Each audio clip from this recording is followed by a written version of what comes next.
Nangangamba ang publiko tungkol sa sakit na kumakalat na pertussis. Ito ay matapos na magdeklara ng pertussis outbreak ang ilang mga lugar. Sa ngayon, gaano nga ba kahanda ang probinsya ng Aklan at gaano dapat ito katakutan? Samahan niyo ako para ating alamin ang mga mahahalagang impormasyon tungkol sa kumakalat na pertussis o whooping cough. Ako si Era J. Briones at ito ang panibagong episode ng Kumusta na Aklan. Pinaigting ng mga lokal na pamahalaan sa Western Visayas ang kampanya sa pagbabakuna sa mga bata dahil may mga naitala na ring kaso ng pertussis o whooping cough sa rehiyon. Ang Iloilo City naman, nagdeklara na ng outbreak. The Quezon City government declares a pertussis or whooping cough outbreak in the city. Matapos ang pagdedeklara ng Quezon City ng pertussis o whooping cough outbreak, inaasahang susunod naman dito ang Iloilo City ayon sa Department of Health. Nagdeklara na rin ng outbreak ng pertussis o whooping cough ang Iloilo City dahil sa tumataas na kaso ng naturang sakit. Itinuturo namang dahilan ng pagtaas ng kaso ang mababang bilang ng mga nababakunahang sanggol. Ang isa is declaration of an outbreak due to pertussis. Ang second is to recommend to the City Council the declaration of a state of calamity due to pertussis.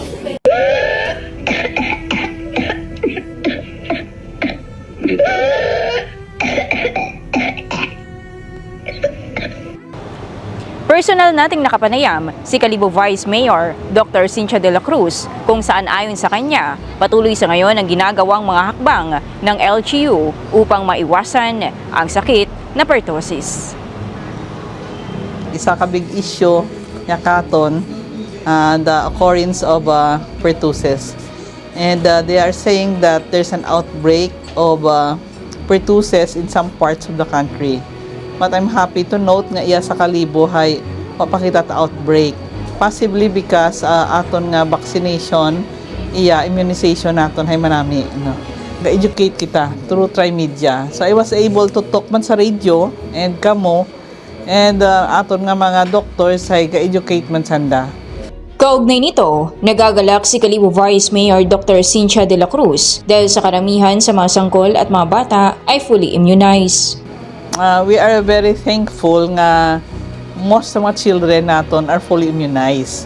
So requirement daya no sa center naton libre ang bakuna. Ang aton nga bakuna nga regular which are free 1.5 month bakuna na kita. Sa DPT nga ron una karon diphtheria, pertussis, tetanus. So DPT ron may HIV pa kita, may hepatitis pa kita. Ang 2.5 months dayon another vaccination. 4.5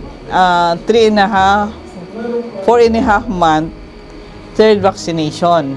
So third vaccination kita.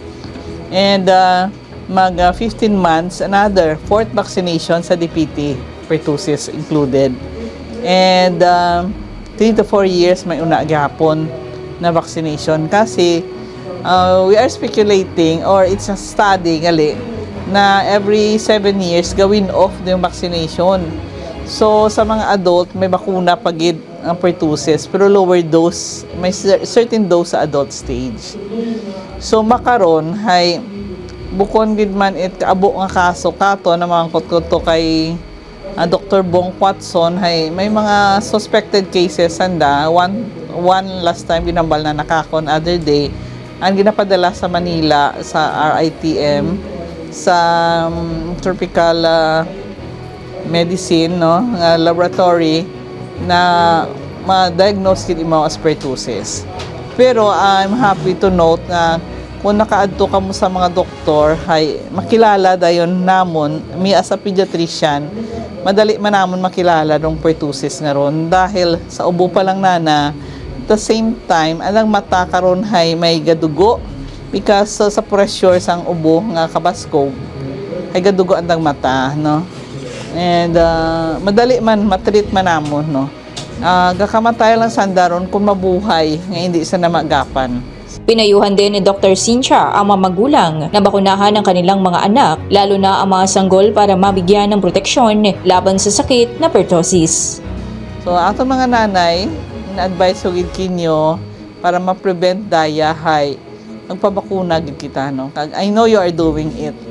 Medyo nagtaas daw sa Philippines yung pertussis dahil pag pandemic hay na-delay o ibawa ng pabakuna. Pero kung tuloy-tuloy man wa gid kita ka outbreak it pertussis. So iya sa Aklan or sa Kalibo hay wa pa man kita ta outbreak. Pero hay gina-advise naton mga parents nga magpabakuna gid kamo sa aton nga mga pertussis nga raya and libre man daya sa aton nga health centers and pwede man dagani nga sa private doctors kung may aton man nga budget. At kung may ubo nga mga more than 1 week na ay magpa-check up basi may pneumonia or iba man nga sakit, respiratory infection. And especially kung naubo ng dahi naga sigidas no kag nagawop sa unhan like may whoop nga ron. That's how inambal nato nga whooping cough doon.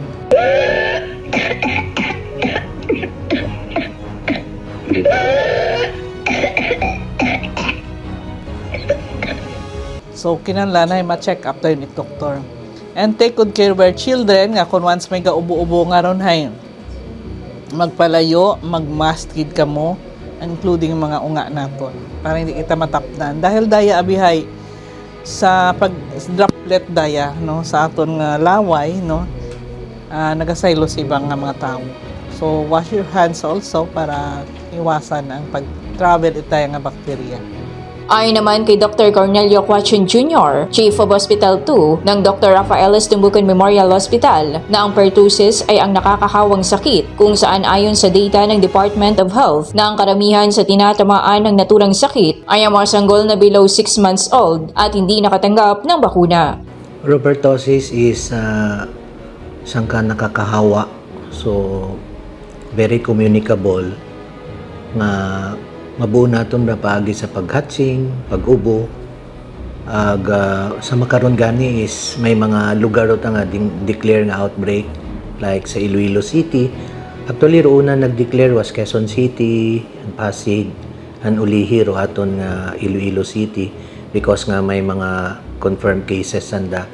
Agbase sa data it aton nga Department of Health is kabuan is mga below 6 months old na konsiin 6 out of 10 below 6 months old.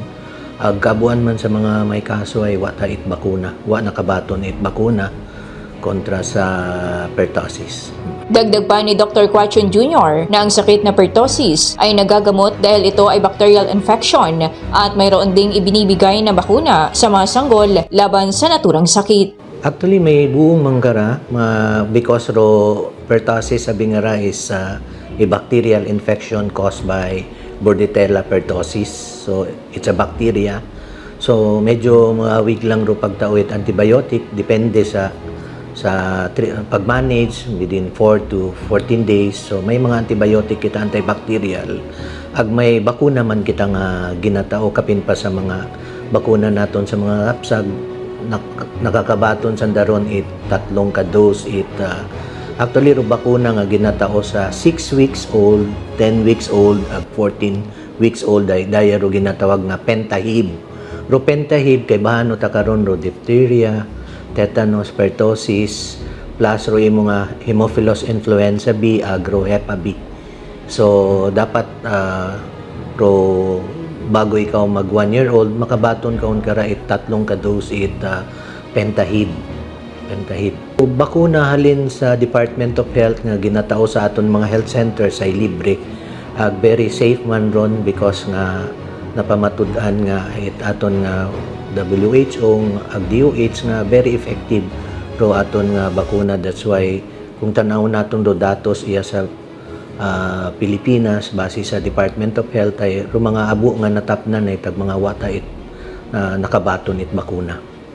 Nakakamatay ang sakit na pertussis dahil sa mga komplikasyon nito at ang mga sintomas ng pertussis ay sipon, ubo, lagnat at nahihirapang huminga. Yes, rheumatomatosis ay nakakamatay because of mga complications like convulsion, pneumonia. Ag sayod man naton ro pneumonia daya ro number 1 dahilan it mga namamatay nga mga unga below 5 years old.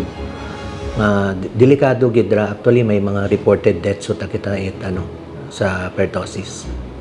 Ruan nga signs and symptoms is madyatang kaso man, ubo, sipon, lagnat, kung amat nabudlayan maginawa.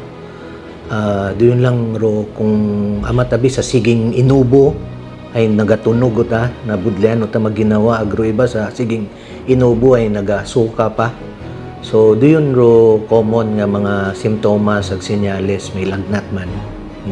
Pinaalalahanan naman ni Dr. Quachon ang publiko na kapag nakakaranas ng mga sintomas ay agad na pumunta sa pinakamalapit na health center at magpakonsulta. Kung may mga simptomas kita it lagnat, ubo, sipon, mas mayad kita gihapon nga magpa-tanaw sa aton pinakamalapit nga health center or sa hospital para masayran it doktor kung kinahanglan tawan it antibiotic because rheumatomatosis sabi is a bacterial infection. Kinahanglan gid nga maresitahan sa makaron di kabi ka it antibiotic kung wa it prescription so it doctor, so importante gid nga ma-check up sanda it aton nga doktor.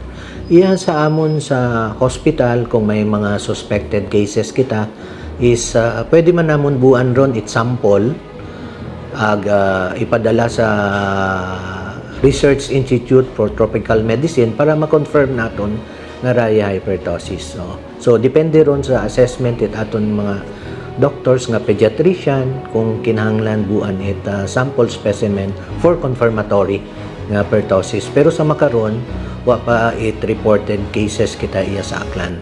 Mahalaga din ayon kay Dr. Quachon na ugaliing maghugas ng kamay at mag-face mask lalo na kapag may ubo. Ito ang mga paraan para maiwasang makahawa sa ibang tao. So importante makaron is kung may mga ubo dapat ay i-practice naton ro respiratory etiquette. Dapat kung symptomatic abi dapat nakamask ka gihapon, takpan naton ro aton mababa kung kita'y nagaubo, nagahatsing, hindi maskinsiin nagapila kita. So importante paghapon ro permi magpalibanaw it alima, good personal hygiene. So doon ro sa bilog nga importante. Kung kita ay immunocompromised ay dapat ay halungan gid natong sarili, maggamit man gyapon kita it face mask para at least sayod mo gani nga mahina imong immune system kapin pa kung sa mga lugar nga abong tao hindi mo masayran kung sino ro carrier it mga masakit. So dapat ay naka face mask man gyapon kita para maproteksyonan mo ing sarili, especially kung abo nga tao, close ro lugar, wa bukod manami ro ventilation. Doon i-practice naton ro respiratory etiquette nga kung gaubo ay dapat kuan gid magtakpan ro aton nga bag ilong. Isa sa mga preparasyon na ginagawa ay ang pagpapalakas ng surveillance at sa ngayon ayon kay Dr. Quachon na aktibo ang disease reporting units sa probinsya ng Aklan. Preparation naton sa mga makarang may mga outbreak o sa mga ibang lugar is pabaskugon naton ro aton nga surveillance kasi kung may mga makarang mga sitwasyon ro aton nga mga rural health units ro aton mga hospitals ginatawag naton ra nga disease reporting units. Kung may mga suspected cases sanda sa andang kabaranggayan is dapat mag-submit sa that specimen for confirmatory. That's the only way nga masayran naton nga may una kitang cases it pertussis kung may mga confirmed cases. Pero in terms of paghanda is ready mata, mga aktibo mata ro aton nga mga disease reporting units because aton na-experiencehan sa pandemic nga ro kooperasyon it aton na mga rural health units, mga hospital ay una gid man na aktibo gid man sanda. Samantala, nagbigay naman ng mensahe si Dr. Quachon Jr. sa publiko kung ano mga dapat na tandaan kung paano makaiwas sa sakit na pertussis. Kung may mga ginabatsyag kita, importante gid nga magtanaw kita sa pinakamalapit nga health center or sa hospital. Hindi kita basta-basta mag-inom it antibiotic because nga kung sige kita ininuman it antibiotic ay nagkaka-develop kita it antimicrobial resistance. So hindi mag-epekto ro mga antibiotic nga ginainom naton because nga resistant to taro mikrobyo ro kagaw. So importante kita nga magpa-check up kita kapin pa kung may mga lagnat, ubo, sipon because mabahuro bulig ro aton nga mga health centers because may mga laboratories anda, diagnostic exam para masayran nanda kung ano kita ro imo nga masakit. So importante is ro ma-prevent naton ra paagi sa pag practice it respiratory etiquette, takpan ro bibig o ba naton kung kitay gaubo because sayud man naton mabunaton ro masakit nga ra paagi sa pag-ubo ag paghatching bukod lamat pertussis kaabuan sa mga masakit either bacterial or viral is through respiratory droplet just like ang COVID-19. So importante is maghalong gid kita pirmi ag hindi kita basta-basta nga kung kita ay may ubo sipon is mas mayad nga suksok kita it face mask para hindi man naton matapnan ro atong mga miyembro kaybahan sa sudit bay nga sanda kita ro una nga matapnan because nga kaybahan kamo sa inyo nga bay ag importante is magpa check up gid kita sa pinakamalapit nga health center and sa aton nga mga outpatient department at aton hospital.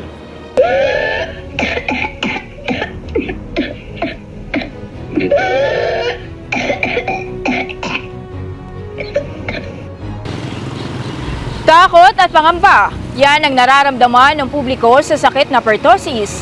Ngunit maaaring maiwasan ang naturang sakit basta't sundin lamang ang payo ng mga eksperto. Protektahan natin ang bawat isa, lalo na ang mga sanggol na silang mas apektado ng sakit na ito para hindi tayo mauwi sa pertussis outbreak.